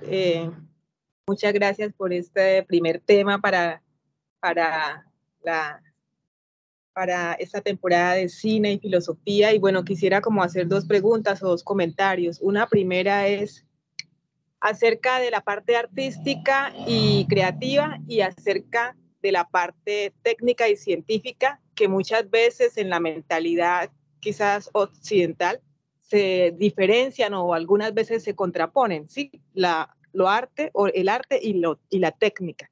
Entonces, pues quisiera saber tu punto de vista acerca de si es importante esta diferenciación o qué implicaciones tendría el hacerlo o el no hacerlo en la temática, lo artístico y lo técnico. Y una segunda pregunta es acerca de la inteligencia artificial. Hace un par de años hubo una polémica porque una inteligencia artificial creó una imagen clásica de arte, que en este momento no me acuerdo cuál era, y entonces toda la polémica si esa inteligencia artificial era una autora, o qué implicaciones tenía esto en todo el campo de la parte visual. Entonces es como para saber y aportar esto. Muchísimas gracias. Edith, gracias por tus preguntas. Yo, digamos, empezaría con la segunda, que creo que es un tema que tal vez hace algunos años era más polémico. Hoy creo que cualquiera de nosotros puede entrar a una de las herramientas de inteligencias artificiales y crear imágenes en colaboración con estas. Y de alguna manera poner de manifiesto que también este régimen de esta visualidad o este cine rápido implica que la incursión de inteligencias artificiales dentro de estas imágenes está cambiando las formas de producción de, por ejemplo, la animación, por mencionar un caso donde hay una producción de imágenes desde la técnica, para empezar a conectarlo con tu primera pregunta, ¿cierto? Es decir, ya hay asistentes en Premiere, After Effects, DaVinci o cualquier otro tipo de herramienta que quieras utilizar para hacer imágenes, que por medio de inteligencia artificial te ayuda a completar lo que estás haciendo, ¿cierto? O te ayuda a arreglar una imagen por medio de inteligencia artificial. Eso permitirá ese avance tecnológico que lo que veamos como una pantalla verde, ¿cierto? El chroma key, ya no se vea como veíamos en el Chavo, ¿cierto? Que se vea completamente sacado de la realidad, sino que tú ya no logras identificar qué está hecho por VFX y qué no. Y esto está completamente mediado por las formas en que las inteligencias artificiales están interviniendo las formas de hacer y de hacer imágenes, por ejemplo, ¿sí? Creo que cada vez más, hoy por ejemplo vi que una nueva inteligencia artificial acaba de comprar un programa que lo que permite es que los fondos se vean de una manera más realista y construya perspectiva como solo lo podría hacer una óptica, ¿cierto? Esto, justamente, que ustedes vean acá esto desenfocado y que vean acá más enfocado. Esa naturaleza ya la está reproduciendo una inteligencia artificial.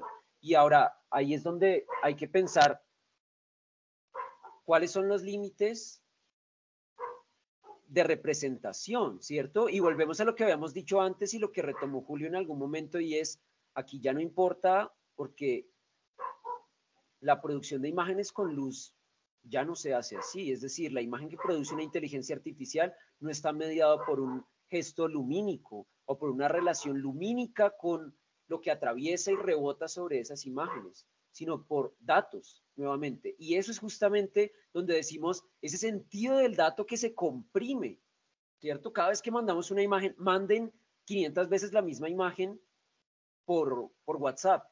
Manden esa, cojan la que acaban de mandar y vuelvan a mandar, y vuelvan a mandar, y vuelvan a mandar, y van a ver cómo la imagen se empieza a degradar y a comprimir, porque es que acá no hay luz, sino que lo que hay es información, datos que se van haciendo más pequeños, ¿cierto? Entonces, ¿qué crea la inteligencia artificial? Por supuesto, imágenes. Son cosas que podemos ver, pero esta hegemonía retiniana, ¿cómo hacerle frente desde otras formas de hacer que no sean comprensibles necesariamente desde la hiperestetización? ¿Sí? Y desde ahí yo creo, o en algún punto yo diría, y ahí entonces lo relaciono con la primera pregunta, y es que, por lo menos para mí, no es o ya no es un dilema el punto del problema técnico con el sentido de lo artístico. Es decir, en algún punto este fue el debate que dio Benjamin y que dieron todos estos autores cuando la aparición de la fotografía parecía ser el fin de la pintura o la transformación, cuando se disloca. La imagen en la época de su reproductibilidad técnica no es otra cosa que pensar sobre esa lógica de transformación de imágenes, ¿cierto? De imágenes que son reproducibles. Ahora, lo tenemos llevado a la millonésima parte, y ahí es donde empiezan a intervenir otros factores que hacen que la producción de imágenes sea completamente distinta. Entonces, de alguna manera, yo creo que esta creación de imágenes desde la técnica o no, en algún punto diría, desde mi experiencia, por supuesto que la técnica es importante, pero ahí sí diría, el medio es el masaje, ¿cierto? Este texto que tiene tanto sentido volver a él siempre y decir, ya no como McLuhan lo había puesto, el medio es el mensaje, sino justamente como sale en su primera edición, el medio es el masaje, el medio es justamente esto que hace disruptiva la forma de decir algo. Por eso defender ya no hacer unas imágenes que hablen sobre lo político, sino cambiar las formas específicas desde cómo hacemos las imágenes, ¿sí? Porque es que técnicamente siempre habrá un teléfono, el día de mañana habrá un teléfono que haga mejor las imágenes que el día de hoy, y al día siguiente, y al día siguiente. Y en 10 años vamos a tener unas tecnologías que nos desbordan técnicamente. Pero ¿realmente eso es lo importante? ¿O lo que queremos decir en medio de eso es más importante? Yo creo que con el debate sobre las inteligencias artificiales, un poco el contenido se vuelve supremamente importante, pero como todo en el arte, digamos que en el arte tiene sentido porque el material, la técnica con la que está hecha, dialoga con el contenido que está ahí. Por eso creo que la apuesta no es solamente aportar unos contenidos discursivos que sean supremamente enriquecedores y transformadores y disruptivos, sino al mismo tiempo plantear unas formas diferentes. Por eso la propuesta es hacia un cine lento y una imagen divergente. No hagamos imágenes que hablen sobre esto, no, cambiemos las formas del hacer. Y tal vez cambiando las formas del hacer, que no estén mediadas por una dispositivización, un aparato, no entiéndase, no utilizar ninguna técnica, sino los aparatos que permean y que moldean la cultura de masas que tenemos, como si dislocamos esas lógicas, lo que decía Ito Steyer en cierto momento, cada vez se normaliza más el uso de estas estrategias cuando lo que hace la tecnología es que me abre posibilidades para romper cada vez más la imagen, ¿cierto? Es decir, el data mesh, la intervención sobre el código, se me abren posibilidades infinitas para hacer otras cosas con esa imagen. Medio y concepto, de alguna manera, que creo que es lo más esencial que hay dentro de las maneras artísticas, pero pues, bueno, no sé, también cómo abrirlo. Hay una secuencia que trayendo lo que, pues, el sonido de los grillos, tiene una secuencia justamente que rompe con eso, que trata de meterse en la imagen y meterse y desarmarla justamente como concepto y como, ya no como imagen, sino como idea. Pero hay una forma específica de hacer eso desde la técnica. Entonces, bueno, ahí como dejar también esa idea abierta. Gracias, Edith, por la pregunta. Gracias a ti.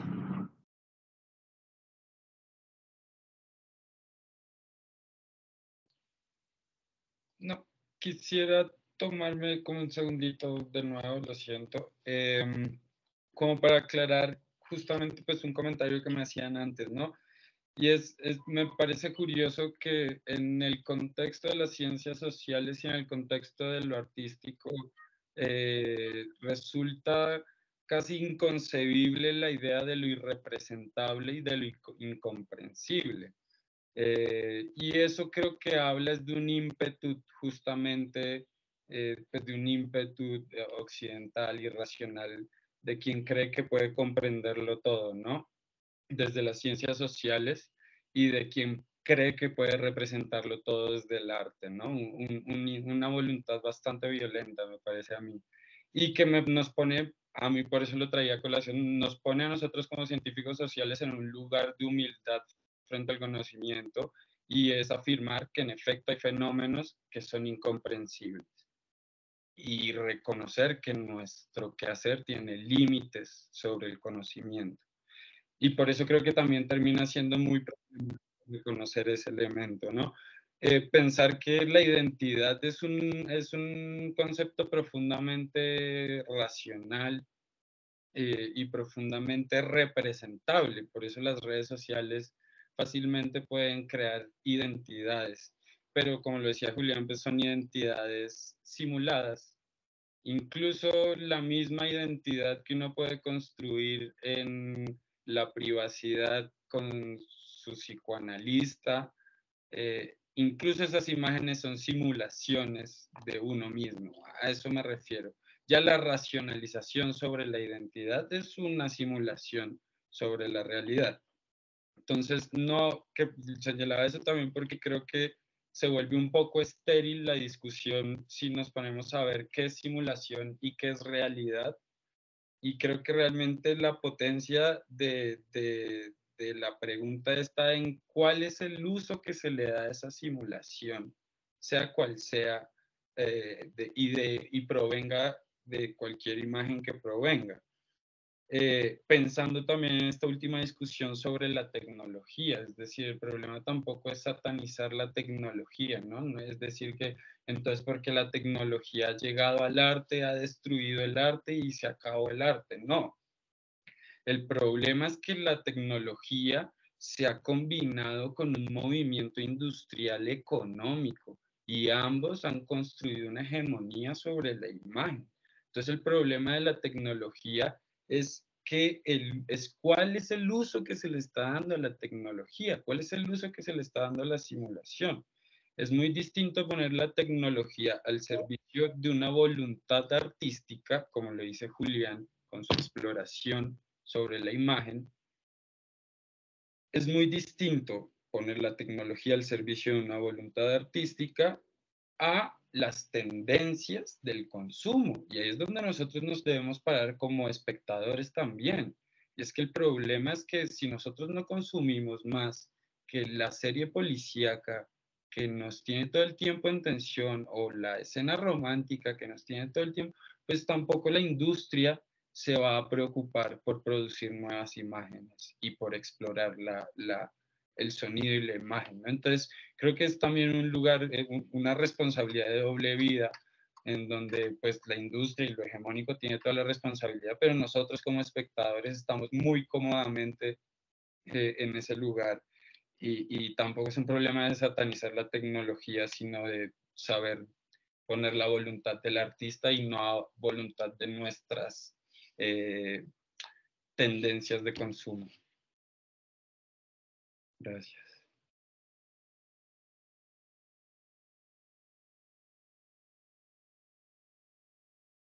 Bueno, tenemos una intervención de Sofía Restrepo, que creo que puede ser la última para ir cerrando. Entonces, adelante, Sofía. Algo que me parecía muy interesante respecto a lo que mencionaba Jerónimo es la búsqueda de la identidad, en este caso la propia, y lo que puedo transmitir a través de mi imagen, pero también cómo afecta lo que consumo, lo que veo en redes sociales y los conceptos que voy creando sobre mí mismo, pero asimismo los conceptos que van a tener otras personas sobre mí, porque cada persona tiene como un concepto de una realidad, de una tendencia, por decirlo así, pero esto en general, de alguna u otra manera, lo que consumo también me afecta a mí, la imagen que proyecto también me afecta a mí.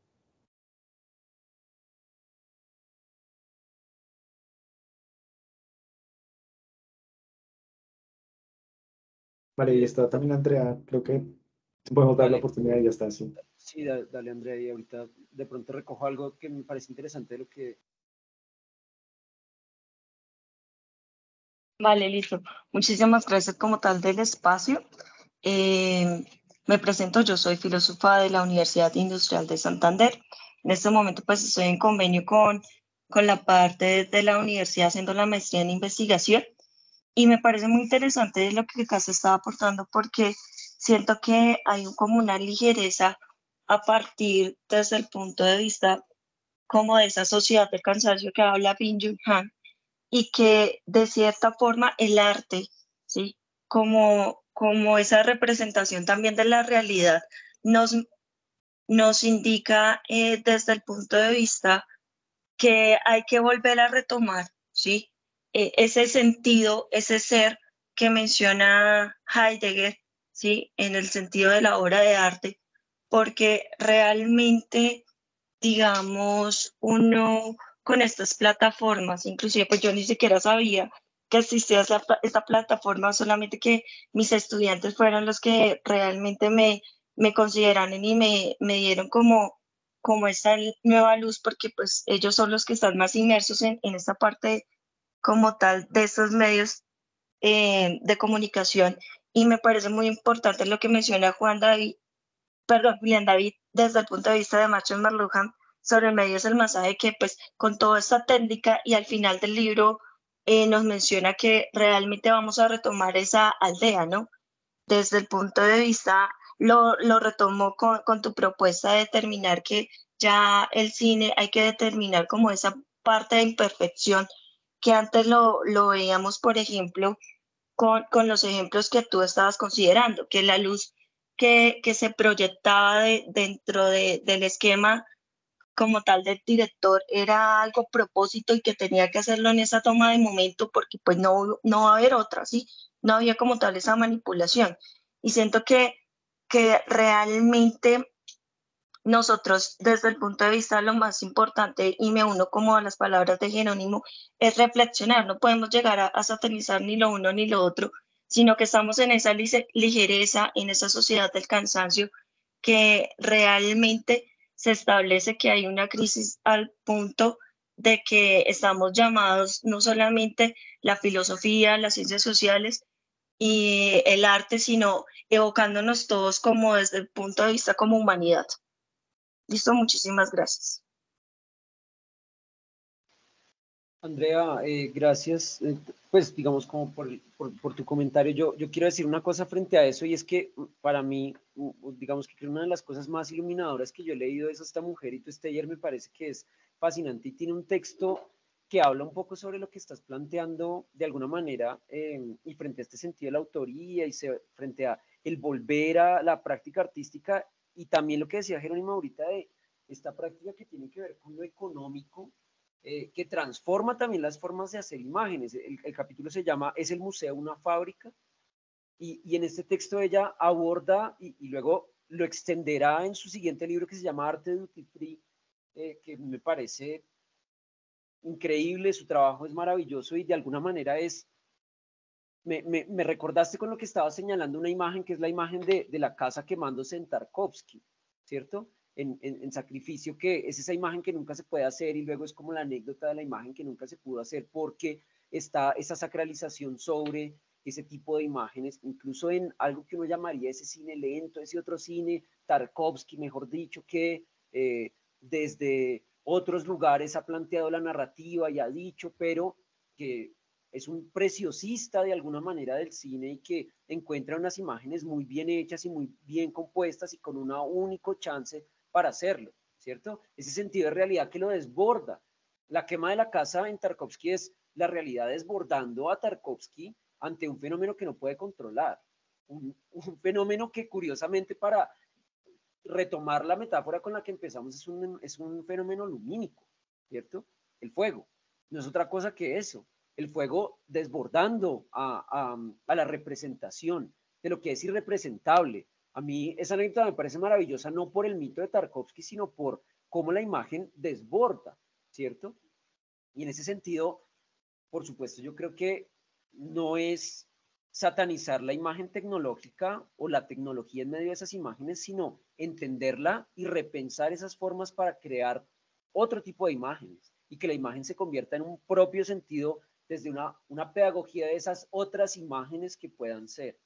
Plantearnos otras formas de ver o de no ver, ¿sí? El no ver aquí también es importante. No solamente es lo visto, también es lo no visto. Ese encuadre que nos define o que nos marca como lo que queremos mostrar también implica que otras cosas quedaron afuera. Entonces, digamos que redondear un poco esa idea desde ahí, que creo que, pues digamos, encuentra sentido a la hora de, pues digamos, como plantear nuevas formas de producir imágenes y de pensarla, ¿cierto? Que el cine en sí mismo, creo yo, está llamado a pensar su propia producción. Que tal vez eso es algo que yo recogería y pensaría desde las ciencias sociales, que las ciencias sociales permanentemente trata de pensarse a sí misma y de pensar otras formas, y que creo que tal vez hay que traer un poco eso de ahí, y el cine y las formas de hacer cine pueden replantearse esas nuevas formas de hacer imagen, y que ya hay mucha gente que ha venido haciéndolo desde hace mucho tiempo. Creo que ahí es donde está realmente la ruptura para otras formas de producir y de hacer imagen.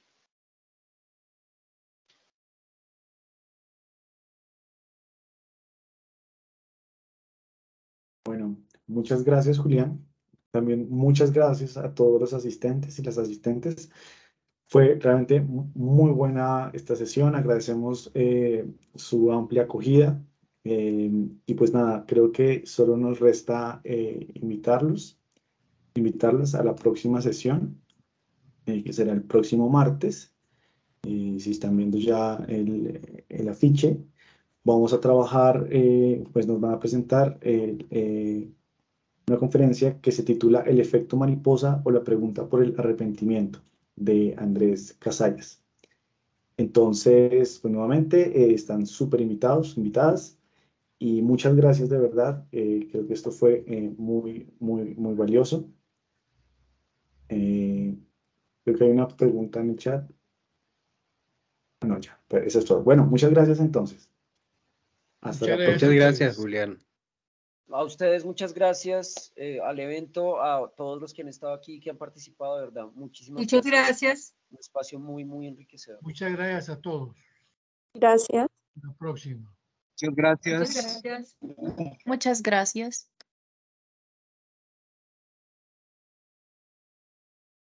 Chao, gracias.